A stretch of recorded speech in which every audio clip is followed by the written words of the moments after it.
humanity to awaken, to be part of the solution, to enable humanity to become an awakened species, an optimized species that's been liberated from the narrow confines of the constructed separate sense of self into a knowledge of our wholeness, our unity, and with all the love and generosity and care and wisdom that flows from that, that would enable us to solve our global problems and come together beyond our differences.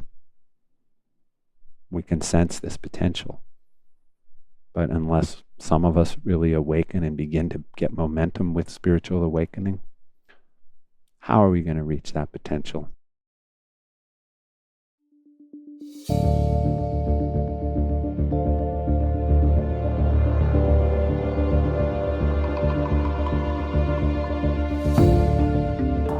Welcome to Meditation Changes Everything with spiritual teacher Craig Hamilton, a podcast exploring the deeper potentials of meditation practice and how it can change every aspect of human life. In this episode, Craig invites us to look deeply at why we practice. Spiritual awakening, he reminds us, is the greatest possibility of human life, and also its greatest challenge. To meet that challenge, Craig explores what he calls enlightened motivation, a living source of fuel that deepens as our awakening deepens, and that can sustain our practice through anything. He also leads a guided contemplation to help us discover this deeper motivation for ourselves. We hope you enjoy the show. Here's Craig.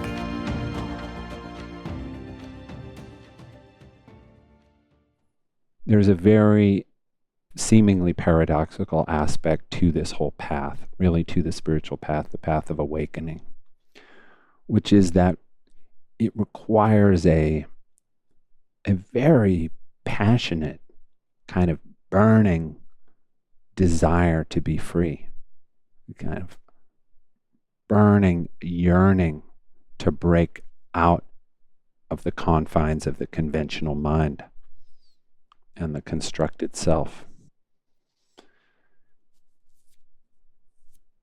The Indian sage Ramana Maharshi used to say, you have to want enlightenment like a drowning person wants air. And I think it's true, because the habit energy of the past, of our entire life, is so strong. The momentum is so relentless that unless we want this like we want life itself, it will be very hard to leave that momentum, that habit, that comfort behind for more than a few instants, if at all. But the reason I was saying it's paradox is that if you look at what the practice is, it's a practice of really not wanting anything. You know, from one point of view, that's the practice. Don't want anything to be any different than it is. Let it be. So, rather than trying to resolve those for you, I'm just going to, for now, say both are true. You have to want it like a drowning person wants air, and that can give you the motivation to really let things be when you're practicing, to really do it, to really go all the way with that absolute inner posture.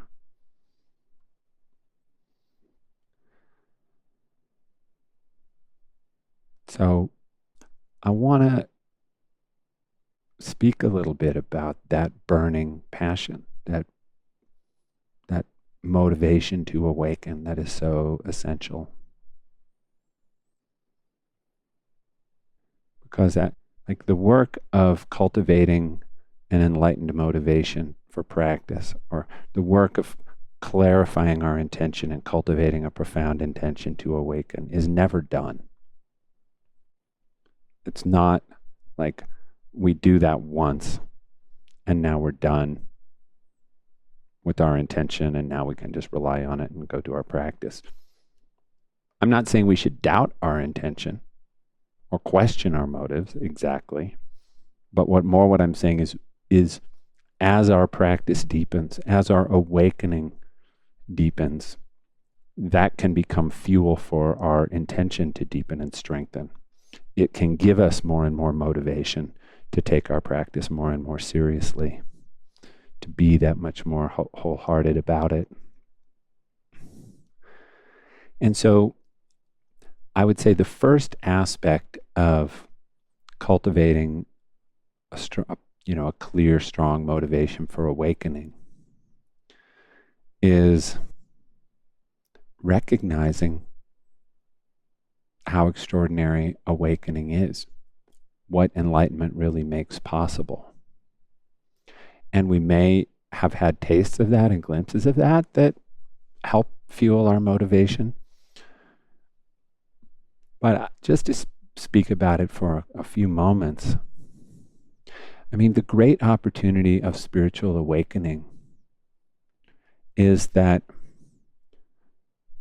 often we hear about it, and you even hear me speak about it in kind of superordinary terms, right? Almost even supernatural terms, mystical terms, meaning, that we are opening ourselves to an extraordinary, vast, infinite, sacred dimension of reality and of consciousness that is none other than our own true nature. It's who we really are.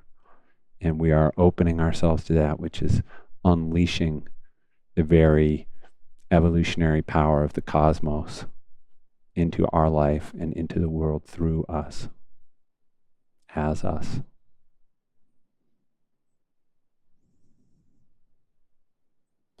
And that sounds it sounds extraordinary, right? And you might feel it. You might feel the truth of that, and it feels extraordinary, and it is extraordinary. It is superordinary in that sense. So far beyond the ordinary. But from another point of view, or just another way of looking at this, is that spiritual awakening is simply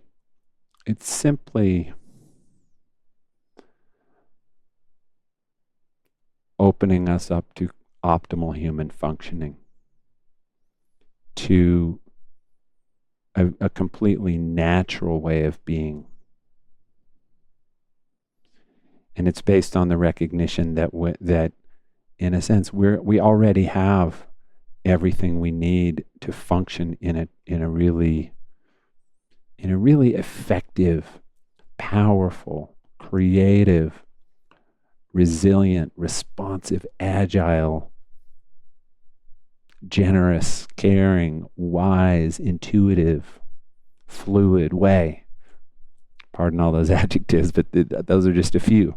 There is a way of living that is dynamic, alive, in the flow, facing the truth, able to meet reality as it comes to us, to adapt, to evolve, to grow, to respond, kind of to dance with the flow of life as it comes, and not, keep getting slammed by it or tripping over ourselves or, running into things that throw us off.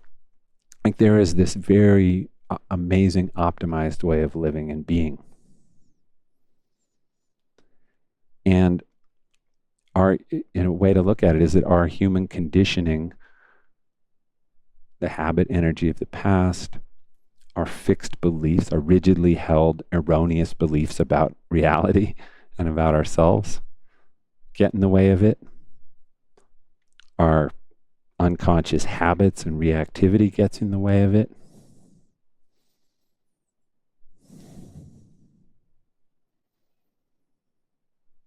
Our fear gets in the way of it. Our kind of short-sightedness and short-term self-interest gets in the way of it. So there's all these habits, all these kind of fixed beliefs, all these distorted, biased perceptions that we have also. It's very, we have immense cognitive biases and ego defenses that get in the way of it. So essentially, there's all these ways that we're wired that obstruct this remarkable, natural, optimal functioning. And so,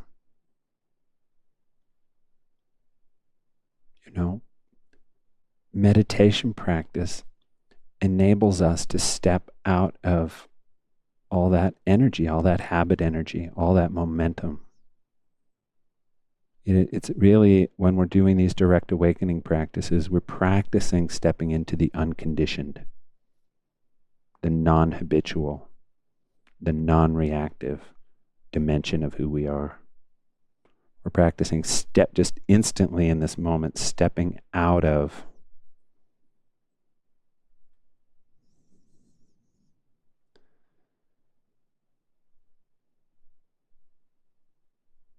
really out of the world as we've known it, out of the conventional world as we know it, which includes out of ourself as we've known ourself to be, and into this, again, what from one point of view is a superordinary way of being, from another point of view, it's just the most natural, it's just our, what's been called in some of the Buddhist literature, our natural state. It's your natural state. It's your true nature. It's just a completely organic, fully functional way of being. And that is an extraordinary possibility that is right here at hand for all of us. And that can give you great fuel for your spiritual practice, realizing that, taking that in. Everything could work for you in a way that's maybe far beyond life as you've known it. Another dimension of profound spiritual motivation, though, is then seeing that potential in the context of the way the world is right now, and the way we're just where we're at as a species. Just take a moment to reflect on human ignorance, narrow-mindedness, cruelty, destructiveness, short-term self-interest. You can just scan the globe. You can just scan the news in your mind. And we don't have to look far. Can think about situations in our own lives, the ways we human beings act out of unconsciousness, out of a lack of being in touch with this other possibility. And that can also give us motivation to awaken. I need to awaken to be part of the solution, to enable humanity to become an awakened species, an optimized species that's been liberated from the narrow confines of the constructed separate sense of self, into a knowledge of our wholeness, our unity, and with all the love and generosity and care and wisdom that flows from that would enable us to solve our global problems and come together beyond our differences. We can sense this potential, but unless some of us really awaken and begin to get momentum with spiritual awakening, how are we going to reach that potential? Not just by enacting better policies, even though that is of critical importance, obviously. And then we want to reflect on our place in this whole process as individuals, us here. All of us have the precious good fortune to be among the small percentage of humanity that has the luxury, the time, and really the safety in our lives in order to let go and devote ourselves to spiritual practice, to be participants in the awakening process with all the fruits that brings to our life. And when we really get in touch with that, we may feel a kind of responsibility to follow through, a responsibility to awaken, a kind of noble obligation. I know obligation's kind of a bad word these days. Nobody wants to feel obligated to do anything or be obliged to anyone else. So it's part of our confused idea of freedom, that we don't like the idea of obligation anymore. But I'm inviting us to re-embrace that responsibility for the whole that arises from our care for the greater good and for the potential of human awakening and evolution, and that noble obligation to, because I can, I must. It's that well-known phrase, of those to whom much is given, much is expected, much is needed, much is required. Because we can, we must. And so we get in touch with that must, that deeper should, that enlightened divine should that says you must awaken. You have the potential, you have the time, the freedom, the luxury, the space in your life. You have the aptitude because you're drawn to do meditation practice and be on a path. So don't waste the opportunity. Which brings us to the final part I want to speak about enlightened motivation and motivation for practice, which is realizing life is short. And we don't want to come to the end and be on our deathbed and look back and realize we spent it on frivolous things or less important things, and we missed the great opportunity of our life to awaken, to become that awakened human being who can manifest all those extraordinary capacities I spoke about and contribute to the evolutionary process at a higher order. So just a lot, again, everything I spoke about just now, these are things that it pays to contemplate them throughout our life, throughout the day, throughout our life, over the days, the weeks, the months, the years, to continue to reflect on all of these perspectives that continue to ignite us to really practice fully and wholeheartedly. And we can simply revisit them before we practice, which is why I'm bringing them up here, so that we get in touch with the bigger picture of our awakening, of our practice, and why, the deeper why behind it. So just allow yourself to digest all that, to let it all just settle into your being. And allow yourself to notice which of those different perspectives moved you, which ones you connect with, because you don't have to connect with all of those, and you certainly don't have to connect with all of them at the same time. But what of that big picture moves and compels you, motivates you to want to practice? And just allow yourself to connect with that. And what else is there that I didn't mention? What's your deeper why? It might be phrased differently or might be a different part than any of those. And allow that to just come to rest in your being as a powerful intention.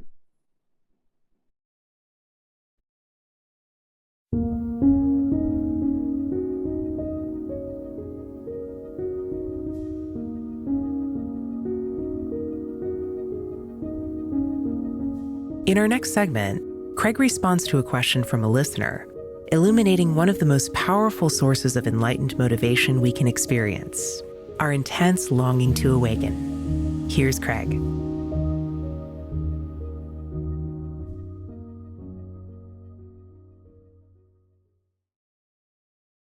Giano says, Today you said that if I have even a brief experience of awakened consciousness, then I realize that this existence is miraculous, sacred, divine, perfect, that this moment is full, complete, and there's nothing missing from it.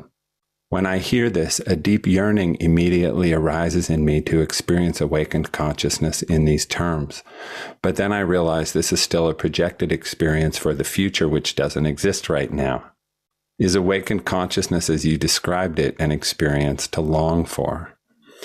So this is a wonderful question, and it gets right to the heart of sort of one of the paradoxes, or one of the challenges of spiritual life, because I'm glad to hear that hearing my description of awakening awakens a longing within you for that. And that longing that awakens when we read a description of awakened consciousness from someone who's experienced it, or when we hear someone else transmit it or speak about it, and that longing that awakens in us, that longing itself is... See, we sometimes tend to think that longing is just another, it's just another form of wanting. Like it's just our ego now wanting this new shiny object that it heard about called awakening. But, and it can be that sometimes, but the way you're describing it as a longing that is awakened by hearing this description of awakening, that is most likely not just another ego drive, like, oh, great, there's another thing I get to have for myself.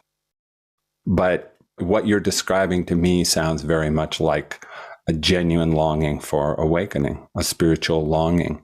And that actually comes from awakening itself. In other words, we're used to thinking I'm this person on this journey to this thing called awakening, which will be me, the same person I am now, having this great experience of awakening. But that's not actually how awakening works. Awakening, it would be more accurate to think of it as this awakened being that you are is longing for you to awaken to it. There was a really great book title by a Zen teacher named Sherry Huber a long time ago. But the book title was what really captured this. It was called "That Which You Are Seeking Is Causing You to Seek." That which you are seeking is causing you to seek. So the point of that is that the longing is coming from this higher dimension of who you are. It's not your little self longing to get to that. It's this higher dimension of who you are, longing to be discovered. And the reason I'm highlighting that is because the longing for awakening is itself something to really give a lot of attention to, because it's a seed of awakening. Inherent in the longing is a bit of awakening. We're longing because something woke up. And I think you even used that term. You said a deep yearning immediately arises in me. It's like, that's not you suddenly wanting that. That's that suddenly waking up a little bit. And then and inherent in it is a kind of gravitational pull towards this higher potential of who you are, this deeper knowing of who you are. So we want to fan the flames of our spiritual longing. And we fan those flames by letting ourselves feel that yearning, by letting ourselves feel that longing, and then acting on it. Letting that longing, because that longing can actually take you right into very deep meditation. If you allow the longing to fuel your meditation and you sit down filled with that aspirational yearning that you're describing, it can be a very powerful propellant into the meditation, into depth. Because it's already part of the depth. It's already coming from there. So it's like a kind of homing beacon or something. So the reason I said this is a paradox of spiritual life, though, is that in meditation itself, in pretty much every meditation practice I'm teaching, I'm inviting you to not try to get anywhere other than you are, and to not try to have any experience other than the one you're having, and to try to, in a sense, instead fully embrace your experience of the moment as it is and stop trying to get somewhere else. So boy, I can't think of a bigger paradox than that. We're yearning for this profound depth, and at the same time now we're sitting down to meditate, where we have to give up all yearning and any attempt to get somewhere other than where we are. What to do? That's one simple way, and it is a paradox. And the thing about spiritual paradox is they ultimately resolve themselves through the practice and through realization. We start to see, oh, okay, the longing was, we start to see that the longing isn't separate from the awakening. And so we're not longing for this. I guess you could say, if you want to get deep into the dharma of it, you would say, well, that longing is not about somewhere in the future. That longing is not trying to get you somewhere that you're not now. It's actually the beginning of an awakening to something that's always already here. And when you give your attention to it, it will activate that in this moment. And so there is no future really in that longing deeply. But that's not really something your mind can understand. So actually, maybe I shouldn't even say it. But anyway, that is how it kind of resolves through realization and practice and direct knowing. But if you want a simpler resolution to it, I could simply say that allow your spiritual longing to propel you into meditation. But then once you get into meditation to do the practice, just do the practice exactly as it is described. And that includes giving up trying to change. You kind of have to trust that the practice description is designed to activate awakened consciousness right now in this moment. And so if you give yourself fully to the practice in this moment, it won't be about getting anywhere else. It'll be about getting right here, right now. And hopefully that resolves it enough for you to be able to practice. Really, that's, I guess, what I would say. So thank you for that really great question. I'm glad I could speak to that a bit.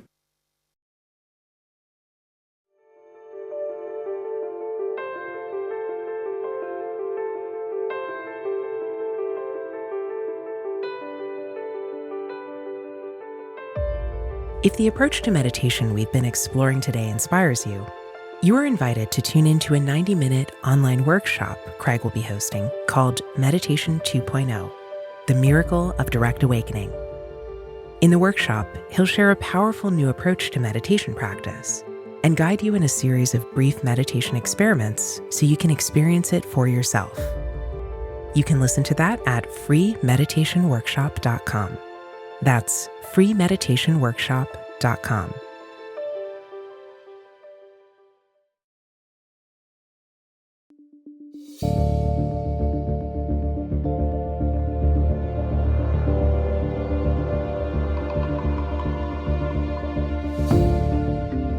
If you enjoyed today's episode, we hope you'll share our show with others.